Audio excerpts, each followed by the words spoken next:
Hey everyone, so today's video is going to be basically answering the question, does printed plastic parts float or can they sink?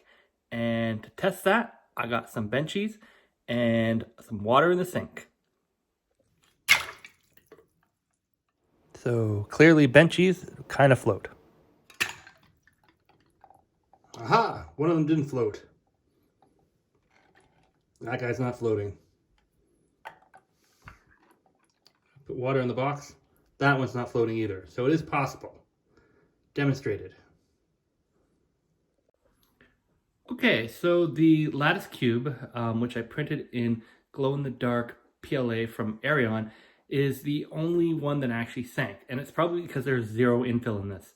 It doesn't take a lot of infill space to get plastic to go from denser to water to lighter than water, and then it floats, as we could see there.